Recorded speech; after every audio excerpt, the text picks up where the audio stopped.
Welcome back. Back in episode 127, I mentioned I was going to be doing some work on an R-85 Jukebox from Rowe. And I mentioned in the video that I had picked up the manual that you can see here, and I took a brief look at the machine, and I was going to take a drive over there one day and actually do some work on it. And the work I did was, I did a little bit of research on the subject to find out what could possibly be wrong with this thing, and unfortunately couldn't find a whole lot on it. I found obviously the versions of this book, some different articles on some different blogs about it, but nothing definitely easy where you could just say, oh yeah, it's that, which is usually the case of most of these older electronics. But at any rate, I did read an article that said that a lot of these things are, you know, installed in various conditions in various places, and you know, over the years, whether they're maintained or not, you know, obviously who knows what happened to them. And after going back to the gentleman's house, who was, by the way, his name is John, he is a subscriber to this channel. John mentioned, you know, when he got this thing and gave me some of the history about it. So at that point, I went and grabbed the boards you can see here in the background, on the intention of taking them home to give them a good cleaning and whatnot, because I did notice that in the article I read, it said that, you know, sometimes what happens is there's a little rubber pad in here that can get a lot of condensation on it and deteriorate over time, and it causes some issues. And I just wanted to make sure there isn't any direct hardware issues with this.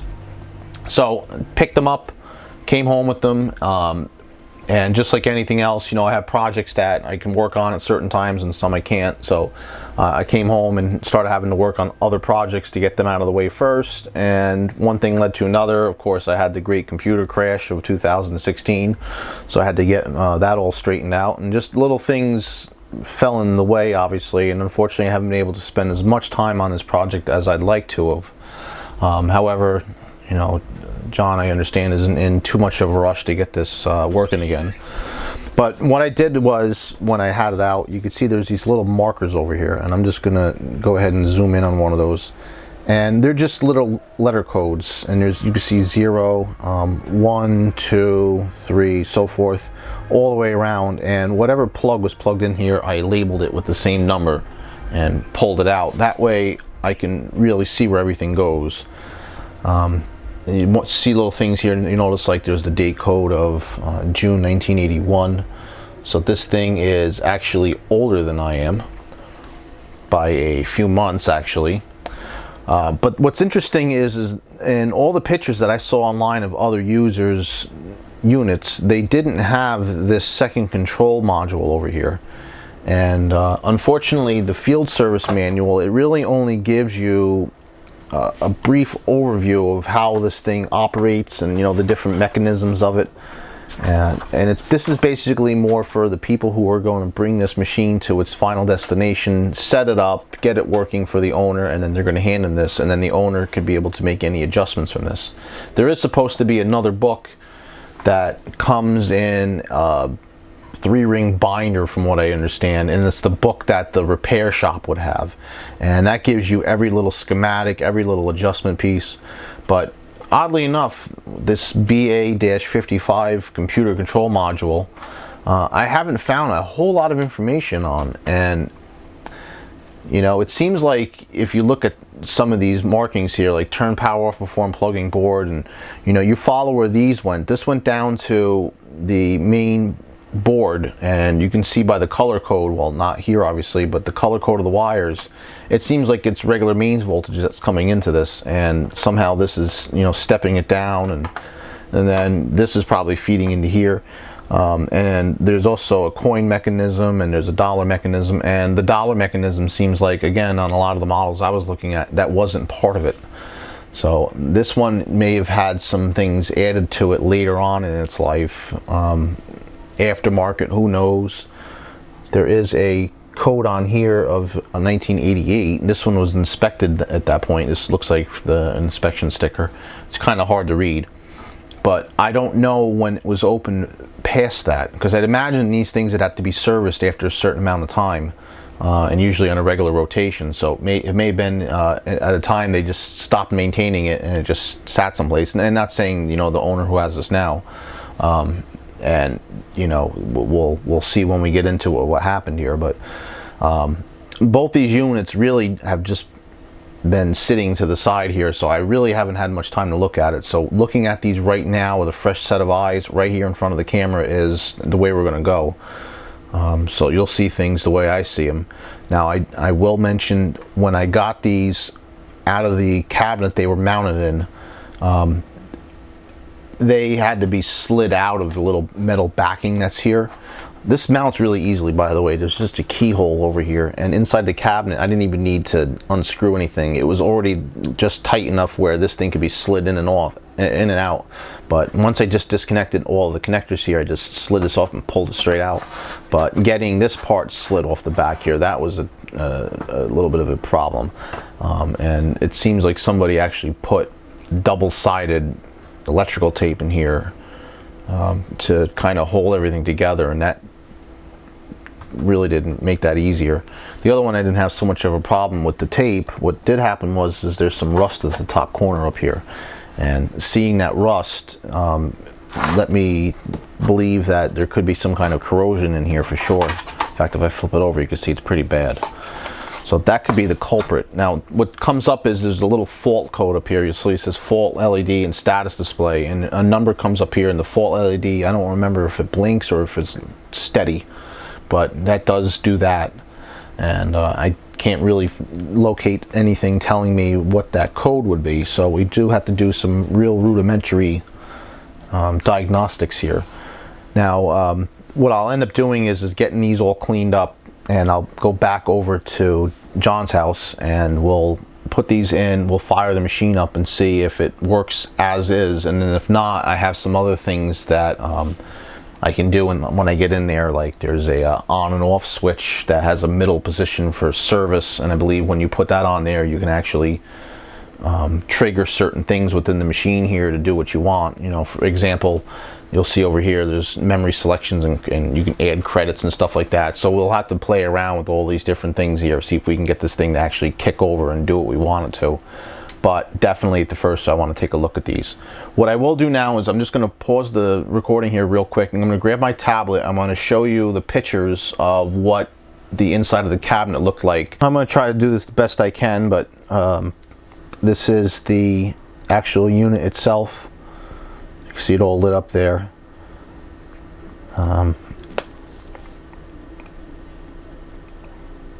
This is the 200 selection unit. Sorry about the glare when I took the picture, but this is the madness inside here. Now this board here is this board here, and that one there is that one there, so that should be pretty easy to follow. And then the coin acceptor is part of this piece over here with the dollar acceptor, and the money would go in here. This actually swivels up and goes into place there. But all of these connectors in here had to get disconnected, and you can see down here these are the looks like maybe like power in and power out, or dual power in. I have to really trace them out and see where they go. And then the magazine down here, these are all 45s. It's really a fascinating mechanism, but it doesn't go anywhere. The tone arm just stays right here. It doesn't turn on or move or anything that I saw. And then over in here is the main amplifier unit, and then the power supply sits in here too. So big transformers on that power audio amplifier in there. But you can see this is the little small the smaller controller module up close, and there it is. It's fault code 6, and yeah, it does stay steady. It doesn't blink. And all these connectors, they run over to either the coin selector. So I mean, it could be a problem with the coin selector, or the build acceptor, I should say, or anything really. So I do have to do some tracing in here to find out what it could be. But you can see this one doesn't even light up. Now again, I'm not 100% sure if it's supposed to, but we'll have to play with all this. Now it does have this light that lights up over here, and it says 6 volts DC. So I'm assuming that's lighting up to show you it's receiving 6 volts DC, or 8 volts. It's kind of a hard text to see. I mean, even, yeah, it looks like it's actually 8 volts. So I'll have to definitely poke around in here and see what we can find. Definitely taking a look at all the boards is going to be the smart way to go. Once you get this taken off of the mount inside of the jukebox, the way to get this disassembled is to actually slide this whole plastic piece out from the metal piece behind it here. And once you do that, you can expose the insides. Now I did that already. It was kind of hard to get out. This metal part is actually upside down here, but you can see there was quite a bit of corrosion up at the top here, and if I flip it over, it's quite bad. So I don't know if water came inside the case and actually affected this piece at all, but we can definitely see that they'll have to get cleaned up. And also I'll show you some of the insulators that they had used here. Now you can see this is pretty dirty. This may even be some water damage on here. Now if I remember correctly, this was the one that was actually against this board here, because you could see the residue from where the tapes were, and this was like either a double-sided tape or electrical tape. I'm not really sure, because the whole thing kind of rolled up as I slid it off, and that's what made it very hard to try to take apart here. But they did use 2 of these pieces here. You can actually even see that there's some indentation here from some of the board's connectors in here, like probably over here. So we'll put that over to the side here. I may or may not have mentioned it, because it's been a couple days since I shot the last video on this particular subject here, but there's a date code of here of 8988, and it looks like that's a sticker placed on top of another sticker, and that's a service center. It looks like Westchester Service Center. So this would be the people who actually serviced this back in the day. And you can see it is quite dusty and dirty in here. But getting into the main unit, you can kind of see this board is pretty scummy, and flip it over, there's definitely a lot of white residue on here, especially in this area here. So this is definitely going to be a good candidate for cleaning. There's also some iffy spots down here. This looks like it's decolored due to heating, but I'm not 100% sure why it's like that. So definitely I'll have to take this board and completely scrub it down, probably use deionized water, may even use some kind of a contact, or I should say circuit board cleaner on here, just to get all the flux off this thing. And we're going to look at all the solder joints on here too, and make sure none of them are broken. This one here kind of looks a little funky just looking at it now. And that's what's going to be the preliminary diagnostics on this board. You know, that's the first place I always start. Taking a look at this, you can see this is a 120 volt AC section, and you can follow the dotted line and see where that is. These look like some kind of maybe optocouplers or something like that to isolate the 2 sections, but this is definitely where the main voltage comes in and probably steps it down to the lower voltage. There is a 5 volt regulator over here. One of the other things I'm going to do with this is I don't have a capacitance meter. Unfortunately, it's one thing I want to get, but I'm going to actually replace all of these electrolytic capacitors. They're cheap enough. They've been in service on this board for quite a long time, and honestly, I don't know if they're any good or not. And I've had other videos where I've went back and changed the capacitors in them, because, you know, with a lot of these vintage electronics, that's just something you do. So these guys over here, all these up here, and maybe even the large one may be replaced. Now, just looking at this here, you can see some of the coating is actually coming off on that cap, and it's kind of crusty. So it wouldn't be a bad idea to do that. Other things to mention on this board, you can see there's a microcontroller over here. This is a NEC brand. It's a D8748D, and I thought this was pretty neat when I first looked at it. You can actually see the little die inside of there, but this is actually how you program this thing. They use a UV to clear it, and then I'm not sure how they program it exactly, but that's how you do that. So I thought that was kind of cool to see one of those older chips like that. Now I did find a data sheet on it, but of course the programming is going to be custom to this board, so you're going to not really find anything on that. So if that chip is bad, that may be interesting to try to replace. Of course there's some adjustments on here, but that'll be stuff that we'll have to look at once this board actually gets put into place and of course cleaned. Now someone did put a sticker on this button at one point. That's the button for the display test, or I should say the reset button. So that's interesting that's pointed out. But yeah, definitely a good candidate for cleaning. So we'll switch gears over here and we'll take a look at the other board. Now this one, when it slid off, was a pain in the butt. Now you'll see some black stuff over here. I'm going to flip this out of the way here. I'll show you that stuff in a minute. But it was a pain in the butt because back here there was a couple rows of double stick tape. And it was really heavy and annoying, but I managed to get it all off. But you can see here all this stuff coming off. This is actually the foam pad I mentioned that's deteriorating. This is paper obviously, but the black powder is the remnants of the foam. And if I flip this over, you can see what I mean. So this is, yeah, this is fun. This stuff just, it's like dirt. It just flakes right off. And this is what could have gotten wet over the years, and condensation could have caused this to deteriorate. So this will all have to get cleaned off for sure, and we'll have to find something to replace it. Now the reason why you want this here is to prevent these little traces and all the little solder points from actually shorting out against the metal behind it. Now even though there is the piece of cardboard behind it, it's really not enough cushioning. The one person I saw online ended up using an old mouse pad that he just cut to fit, and that worked out really well. So I'll have to find something, but for now we'll have to get this all cleaned up. Unfortunately you can't just like scrape it right off, because you know, that's, you're going to end up messing up all these traces here if you do that. So we'll just have to do it the old manual way here and just do it by hand.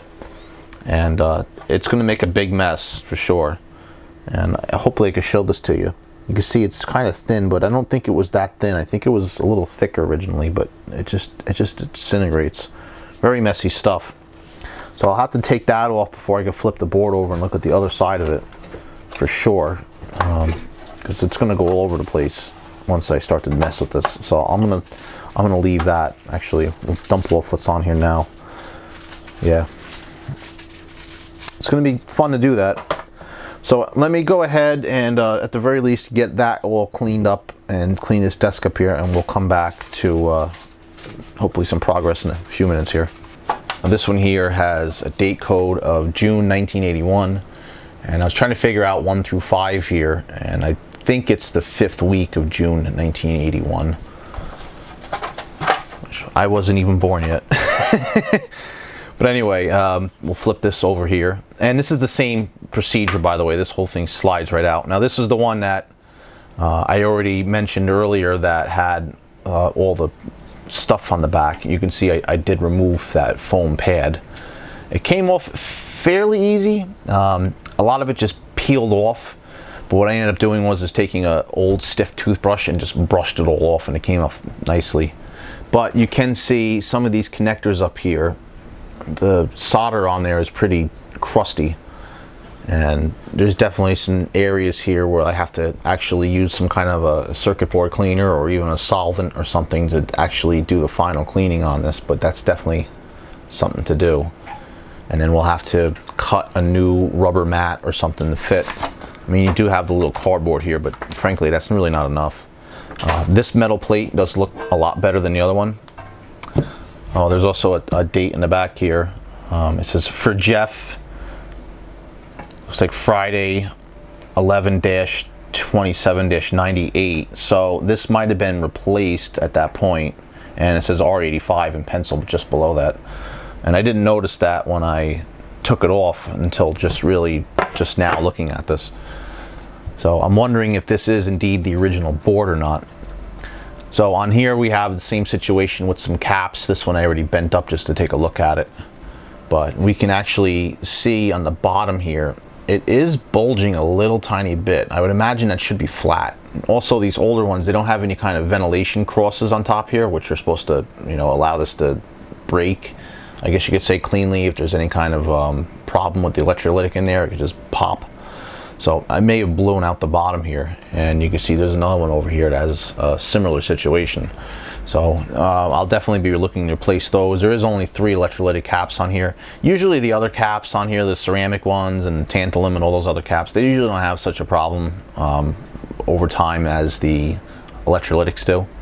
And the other thing on here we'll replace is this battery. Now it's very hard to see, but this is a GE brand data sentry. It also has the gold top logo over here. And the number was really hard to read, but it was DS2GT. I thought it was a Y at first at the end, but it is indeed a T. And that's originally a nickel cadmium battery. And I've seen some pictures of some boards where the green death kind of happened, where the battery leaked and the surrounding areas over here, at least the metal portions of it, were covered in that green coating that you see from corrosion. And of course, if you had that, you'd have to really scrub that all down. But the other side doesn't look as bad as the other board does, but definitely have to give it some attention. So right now what that leaves me doing is having to make a list of all the caps that are on here and making a purchase, as well as the actual battery over here. One thing to point out is the chip over here. We'll get a close-up shot of that. That is the microcontroller. You can see that little symbol at the bottom right-hand corner of the text on there. It's a Rockwell chip, and they are obsolete. So I did find a place that actually sells a kit that you would replace this chip with an IC socket, and then there's a board that goes on top, and it's a SMD board, you know, modern components. In fact, I think it even has non-volatile memory in it, so you can eliminate the battery. If after all this effort ends up being fruitless, then we have to actually try replacing that chip. The newer chip allows for better features, so it wouldn't be a bad idea to upgrade it anyway. But that's probably going to be a last-ditch effort. We're going to have to, you know, track down some other components in here first before we actually go that route, because that's probably one of the more expensive things you can do. And also, in my search recently of looking at all these components and figuring out how to go about doing this, it turns out you can actually take the phonograph mechanism out and replace it with, believe it or not, a CD changer or an MP3 device, which is basically just going to be probably a hard drive on some kind of a board, and you would be able to manipulate the selections of the MP3s based on the selections of the records. So from the outside you wouldn't know any different, but from the inside, obviously, it'd be a whole world of different. So that might be something to explore. I'll mention it to the owner in case he wants to go that route, but I would imagine he'd want to keep it stock, because he did mention that he has a bunch of 45s that he intends on using in this thing. So that would be a subject for, of course, another time once I discuss that with him. Oh, and by the way, the date code up in here, you can see it's got 2 circled. So that's why I was trying to figure out exactly what they meant by, you know, did they mean like it's between the 1st and 2nd week, or was it the 12th of June? I don't really know, but they don't have enough combinations letter-wise here to spell out all of the possible date combinations. So I'm thinking it's going to be weeks. Anyway, off to the computer now to order some parts. I actually have my soldering iron powered up in the background over there, so I'm going to take this battery off just to get it off the board here and just do some tests on it. I did put my multimeter on the back here and check to see if there's any voltage on it, and of course it's completely dead, but that doesn't mean it's not chargeable. But I do want to get it off and just double check that number and get really close and up to it. Also look at the other side of it while I'm at it.